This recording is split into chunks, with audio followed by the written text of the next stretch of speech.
Hello dear students, welcome back to my channel. Today we will learn the next fourth evidences of evolution, that is the paleontological evidences. So first of all we know the meaning of the paleontology. Paleontology चा अर्थ काय आहे? जीवाश्म. की ज्या फील्डमध्ये जीवाश्मांचा अभ्यास केला जातो त्याला म्हटलं जातं paleontological study. Okay, this paleontology is the study of past plants and the animals, की ज्यामध्ये भूतकाळातील वनस्पती आणि प्राणी यांचा अभ्यास केला जातो. पण त्यांचा स्टडी करण्यासाठी ते कोणत्या फॉर्ममध्ये ते कसे असतात तर ते प्रिझर्व फॉर्ममध्ये असतात, की ज्यांना आपण जीवाश्म असे म्हणतो. म्हणजेच paleontology is the study of past plants and the animals which are preserved in the form of fossils. Fossils म्हणजे काय? जीवाश्म. Okay? The fossils which provide the real document for the study of evolution. Let me know about the paleontological evidences. It is one of the secret behind in the which is hidden in the earth. The large number of organisms. Organisms means here it includes the plants and the animals. म्हणजे इथे वनस्पती आणि प्राणी हे buried होतात. पण हे buried कशामुळे होतात? either due to the natural calamities. Natural calamities काय आहेत? That is a disaster. Disaster like the flood म्हणजे पूर येणे, भूकंप होणे, earthquake, or it may be the volcanoes. Means due to the natural disasters, the organisms it get buried.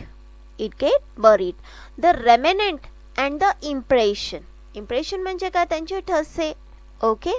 The remnant and the impression of such organisms remain preserved underground. म्हणजे यांचे जे remnants आणि impressions आहेत हे preserved होतात underground मध्ये. This it is called as the fossils. The study of the fossils is an important aspect of the study of evolution. म्हणजे ज्या प्रकारे मॉर्फोलॉजिकल एव्हिडन्सेस आपण बघितले, एनाटॉमिकल बघितले, वेस्टिजियल ऑर्गन्स आपण बघितले, तसंच पॅलेंटॉलॉजिकल एव्हिडन्सेस हा सुद्धा खूप महत्त्वाचा भाग इव्होल्यूशनच्या स्टडीमध्ये कन्सिडर केला गेला. Here the sum of the image is here. So what's a fossil? म्हणजे मी मगाशी सांगितलं तुम्हाला फॉसिल्स का बरं तयार होतात, तर प्लांट्स आणि ॲनिमल्स हे नॅचरल कॅलॅमिटीजमुळे प्रिझर्व्ड होतात. Okay, due to the natural calamities it is preserved underground. So this fossils which is observed in the three form. First one it's a actual remains, second one is a molds, and the third one is a cast. मग actual remains म्हणजे काय? की जे deep oceans मध्ये बघायला मिळतात. Okay, deep oceans मध्ये जे फॉसिल्स बघायला मिळतात, प्लांट्स आणि animals, when it is die, their dead bodies it is sink to the bottom, की समुद्राच्या तळाशी ते जातात. sink to the bottom of the sea, and that form of the fossils it is called as the actual remains. Second one is the mold. So what's a mold? Mold is an impression of the body parts. त्या body parts, त्या organismsच्या body partsचे impressions form होतात, which is left on the soft mud. Soft mud वरती त्या organismsचे impressions form होतात. The third one is the cast. Cast means what? That is when the cavities of the molds get filled with the minerals. ज्यावेळेस या मोल्डच्या cavities या मिनरल्सने भरल्या जातात. When the cavities of the mold it get filled with the minerals, it's a harden into the stone and form the cast. म्हणजे हे जे जीवाश्म आहेत हे 3 प्रकारामध्ये बघायला मिळतात. ते समुद्राच्या तळाशी असतात किंवा ते मऊ मातीमध्ये असतात, म्हणजेच मडमध्ये असतात, सॉफ्ट मड, किंवा ते कास्टमधल्या पण फॉर्ममध्ये असू शकतात. As the carbon consumption of the plants and the animal it stop. ज्यावेळेस वनस्पती आणि प्राणी डेड होतात त्यावेळेस ते कार्बन कन्झम्पशन करत नाहीत. आता कार्बन कन्झम्पशन म्हणजे काय? कार्बन घेणे. ओके, सर्वांनाच माहिती आहे की प्लांट्समध्ये जी प्रोसेस होते ती असते फोटोसिंथेसिस. फोटोसिंथेसिस प्रोसेसमध्ये प्लांटचे कार्बन डायऑक्साईड ॲब्सॉर्ब करतात. ओके, म्हणून ते प्रोड्युसर्स म्हणून ओळखले जातात. पण काही प्लांट्स हे डेड होतात, ते फॉसिल्स म्हणून यूज केले जातात. फॉसिल्समधून परत कार्बन हा ॲटमॉस्फिअरमध्ये रन होतो. काही जे प्रोड्युसर्स आहेत ते डायरेक्टली किंवा इनडायरेक्टली, की जे प्रोड्युसर्स आहेत ते कार्बोहायड्रेट फॉर्म करतात फोटोसिंथेसिसमध्ये, म्हणजेच परत आला कार्बन कंपाऊंड. मग तो कार्बन कंपाऊंड कोण घेतात? म्हणजेच कार्बोहायड्रेट कोण घेतात? कन्झ्युमर घेतात. मग कन्झ्युमरमध्ये primary consumer, secondary consumer, tertiary consumer आहेत. ओके, हे सर्व ते फूड घेतात की जे कोणी तयार केलेलं आहे, प्लांट्सने तयार केलेलं आहे.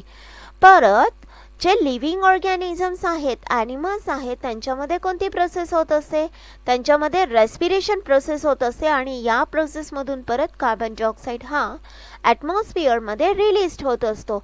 म्हणजेच ज्यावेळेस प्लांट्स आणि ॲनिमल्स हे डेड होतात त्यावेळेस त्यांच्यामध्ये कार्बन कन्झम्पशन प्रोसेस होत नाही. Only the decaying process of the C14 occurs continuously. म्हणजे रेडिओ कार्बन 14 ही प्रोसेस म्हणजेच डिकेइंग प्रोसेस ही कंटिन्युअसली होत असते. In case of the dead bodies, जे डेड ऑर्गॅनिझम्स आहेत प्लांट्स आणि ॲनिमल्सचे, इन्स्टेड ऑफ रिमेनिंग कॉन्स्टंट, म्हणजे त्यांच्यामधला कार्बन जो आहे तो कॉन्स्टंट राहत नाही.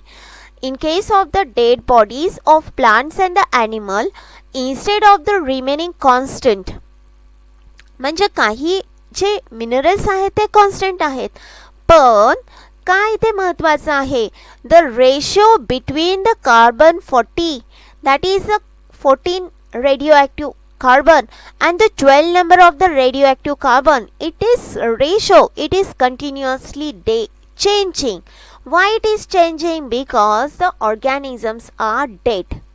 So when the ratio is changed, then C12, that is this carbon 12, it become non-radioactive, but carbon 14, it is the radioactive. The time is passed. जसा जसा कालावधी पुढे जातो, since the death of plant and the animal can be, म्हणजे ते plants किंवा animals कधी death झालेले आहेत त्याचं कॅल्क्युलेशन कशावरून केलं जातं? तर त्याचं कॅल्क्युलेशन हा radio activity of the carbon 40 आणि रेशो, की जो मी मगाशीच तुम्हाला सांगितला, कार्बन 40 आणि कार्बन 12 चा रेशो, यांच्यावरून तो ऑर्गॅनिझम कधी डेथ झालेला आहे हे कॅल्क्युलेट केलं जातं. त्या प्रोसेसला म्हटलं जातं carbon dating process. That is the time passed since the death of the plant and the animal can be calculated by measuring the radioactivity of the carbon 40 and the ratio of carbon 40 and the carbon 12 present in the body, that is called as the carbon dating process. It is used. आता ही carbon dating process कुठे वापरली जाते? इथे तुम्हाला एक मार्काचा question विचारला जाऊ शकतो की डिफाइन द कार्बन डेटिंग. इथे तर हा फर्स्ट क्वेश्चन झाला. ओके, कार्बन डेटिंग म्हणजे काय? की प्लांट्स आणि ॲनिमल्सचा जो डेथ पिरियड आहे तो कॅल्क्युलेट केला जातो. पण तो कॅल्क्युलेट कशावरून केला जातो? By measuring the radio activity of the carbon 40 and the ratio of carbon 40 and the carbon 12 which is present in the dead organisms. So this carbon dating method, it is used, ही कुठे use केली जाते? It is used in the paleontology. Paleontology म्हणजे काय? जर ज्या ठिकाणी जीवाश्मांचा अभ्यास केला जातो, ओके. अँड द अँथ्रोपॉलॉजी म्हणजे ज्या ठिकाणी मानवजातीचा अभ्यास केला जातो की ज्याला म्हटलं जातं मानववंशशास्त्र. म्हणजे ज्या ठिकाणी जीवाश्मांचा अभ्यास केला जातो आणि माणसांच्या उत्क्रांतीचा अभ्यास केला जातो, मानववंशशास्त्राचा अभ्यास केला जातो.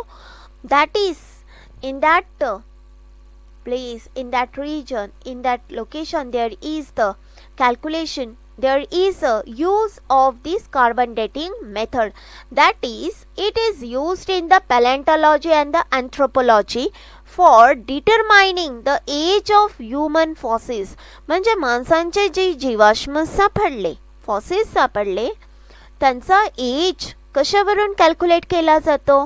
त्यांचा एज हा रेडिओ ॲक्टिव्ह कार्बन आणि रेशो C14 आणि C12 यावरून त्यांचा एज हे कॅल्क्युलेट केलं जातं. Once the age of the fossils be determined by using such a technique, it become easy to deduce the information about our earliest. Earliest म्हणजे काय? आपले जे पूर्वज आहे, फार पूर्वीचे जे ऑर्गॅनिझम्स आहेत त्यांची इन्फॉर्मेशन ऑब्टेन करण्यासाठी इझी होतं. That is once the age of the fossils be determined by such a technique, it become easy to deduce the obtain or it is easy to obtain the information about the earliest organism. फार पूर्वीचे जे organisms आहेत त्यांची information आपण या carbon dating मेथडने easily obtain करू शकतो. It seems that the vertebrate have been slowly originated from the invertebrate. आणि जसं जसं हे इव्होल्युशन किंवा जशी जशी ही टेक्निक जास्त डेव्हलप झाली त्यावरून सायंटिस्टला असं लक्षात आलं की इनव्हर्टिब्रेट्स पासूनच ऑर्गॅनिझम्स हे म्हणजेच वर्टिब्रेट्स हे इव्हॉल्व झालेले आहेत. But it is the very slow process, slow and the gradual process. So what's this diagram? That is the carbon which is present in the atmosphere. All the three isotope of carbon which is taken by the plants as well as which is used by the animals. The plant, it is use the carbon to work out the photosynthesis process. Okay, and the human beings which is takes the carbohydrate, that is the producer which produce the food which is consumed by the animals, that is the consumer. During this process the carbon, it is entered in the human body or it is entered in the animal's body. When it is dead, again the carbon, it is released in the atmosphere. That is, following the death and buried, the wood bones lose the C14 as it is changed to the N14 by the beta decay. So all of you know during the photosynthesis there is a requirement of the carbon dioxide, means carbon dioxide which is consumed. That is a carbon consumption of the plants and the animals. But when it is dead, but when these plants and the animal it's dead, the carbon consumption is stopped. What about the introduction to the scientist? Carbon dating method. Carbon dating method म्हणजे मी काय सांगितलं तुम्हाला की ज्यामध्ये plant आणि ॲनिमल्सचा death period calculate केला जातो by measuring the radio activity of the carbon 40 and the ratio of C14 and the C12. That is a carbon dating method. It is based on the radioactive decay upon the naturally occurring.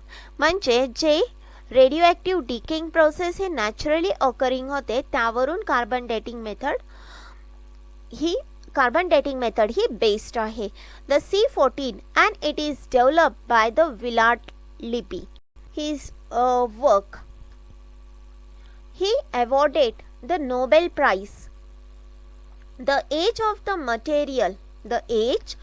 material means plant and the animal determined by this method are published in the journal Radiocarbon.